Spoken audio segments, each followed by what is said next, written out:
والدین کا انتقال ہو چکا ہے. ان میں سے ایک انڈیا میں والد صاحب کے نام پہ انہوں نے یا ان کی طرف سے ان کے ثواب کے لیے مسجد تعمیر کی تھی، اور یہاں پر ان کے پاس کچھ رقم ہے جو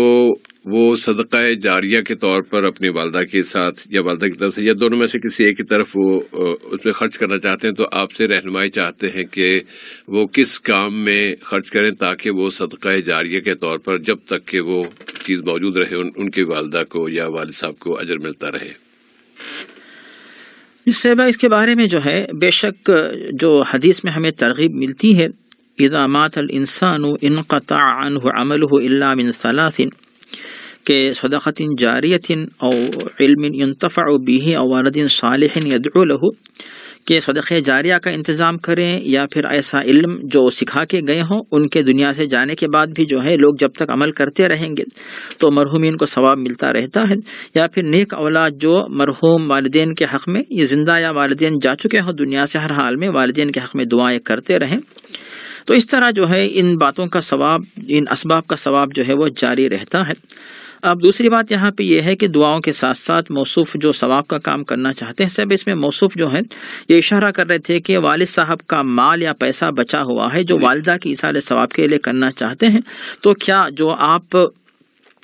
والد کا مال والدہ کے ایصال ثواب کے لیے خرچ کرنا چاہتے ہیں، تمام ورثہ جو ہیں آپ کے بھائی بہن وہ سب بھی اس کام کے لیے تیار ہیں، یا پھر آپ اکیلے وارث ہیں؟ اس پہ بھی آپ غور کیجئے. اگر وہ سب کے سب تیار ہیں تو یہ کام کرے، ورنہ پھر جس کا حق ہے اتنا حق ان کو دینا پڑے گا. اور اگر وہ خوشی سے یعنی بغیر زبردستی کے خوش دلی سے اگر وہ خود کہیں کہ ہم سب مل کر جو ہے اجتماعی طور پر ایصال ثواب کا کام کریں گے، تو پھر آپ جو ہے والدہ مرحومہ کے لیے کوئی بھی ایصال ثواب کا کام کر سکتے ہیں. تو والد صاحب کے لیے تو آپ نے مسجد بنوا دی. اب دوسرے نمبر پر یہ ہے کہ اب اتنی رقم اگر آپ کے پاس نہیں ہے کہ پوری مکمل مسجد بنا دیں، تو دیکھیے کہ جو آپ جس مقام پہ رہتے ہو وہاں پر جو ہے کوئی صحیح عقیدے کی کوئی مسجد بن رہی ہو، اس مسجد میں آپ جو ہے شریک ہو جائیں، شرکت کریں. کہ جیسے کسی مسجد کے لیے 10 لاکھ روپے لگتے ہیں تو کئی لوگ جو ہے پیسہ دیتے ہیں، تو اس میں آپ بھی شریک ہو جائیں گے. تو گویا کہ اس مسجد کی تعمیر میں آپ کی والدہ کی طرف سے آپ شریک ہوئے، تو جب تک اس مسجد میں لوگ نماز پڑھتے رہیں گے تو پھر جو ہے نماز پڑھنے والوں کو ثواب ملے گا، اور آپ کو ملے گا، آپ کی والدہ کو ملے گا، اور ان کے ساتھ ساتھ جو بھی ورثہ ہیں جو یعنی آپ کے ساتھ شریک ہیں ان سب کو برابر ثواب ملتا رہے گا. یہ بھی ایک طریقہ ہے. اور اس کے علاوہ بھی جو ہے کوئی بھی اگر آپ یعنی اب رقم کتنی ہے نہیں بتا صاحب، اسی لیے میں نہیں کہہ سکتا ہوں کوئی بات کہ اگر کوئی ایک کمرہ جو ہے آپ خرید کر والدہ کی طرف سے آپ اسے کرائے پہ دے دیں، اور اس کا کرایہ جتنا آتا رہتا ہو تو پھر اس کا کرایہ جو ہے والدہ کی طرف سے آپ جو ہے صدقے کے طور پہ آپ دیا کریں، یہ بھی ہو سکتا ہے. اور اگر اور رقم کم ہے تو آپ قرآن شریف کے نسخے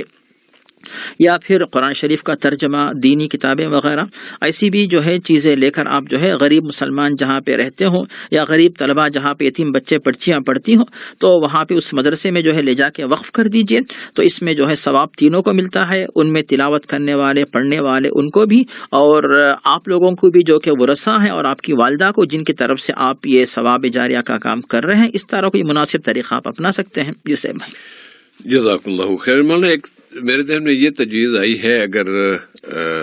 آپ اس پہ رائے دے سکتے ہیں، اور ویسے ہمارے صغیر عالم صاحب بھی اس پہ غور کر لیں. جو آخری تجویز آپ نے پیش کی نا کہ کسی مدرسے میں دے دی جائے، اور ایسا مدرسہ کہ جس میں علم دین سکھایا جاتا ہو، علم سکھایا جاتا ہو. جب آپ علم سکھائیں گے کسی ایک فرد کو، اس میں حصہ لیں گے، آپ کا حصہ ہوگا یا آپ کے والدہ کا، والد صاحب کا، کسی کا بھی، تو وہ زندگی بھر جتنے کام کرے گا اس علم سے جتنے لوگ استفادہ کریں گے وہ اجر ملے گا. پھر اس کے بعد وہ علم اور کسی اگلی نسل تک پہنچتا ہے کچھ اور، تو یہ سلسلہ بہت دور تک. مسجدیں تو ایک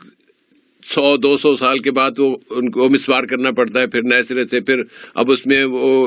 چیزیں استعمال ہوئی نہیں ہوئی، ایک نیا خرچہ ہو گیا، اس وقت آپ نہیں ہوں گے. تو لیکن علم ایک ایسا شعبہ ہے کہ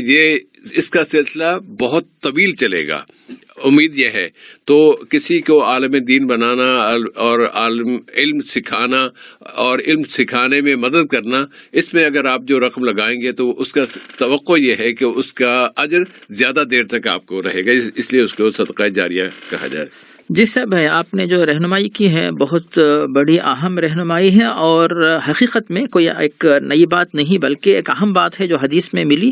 اور جس کی طرف آپ نے رہنمائی کی ہے، اور علم ينتفع به جو ایک حصہ ہے کہ ثواب جاریہ کا، اس پر آپ نے زور دیا، اور یہ بہت ہی اچھی اور خوش کرنے والی بات ہے کہ اس طریقے کو اپنائیں، اور اس کے ذریعے جو ثواب کا سلسلہ رہے گا وہ بڑی طویل مدت تک انشاءاللہ جاری رہنے کی امید کر سکتے ہیں انشاءاللہ تعالی.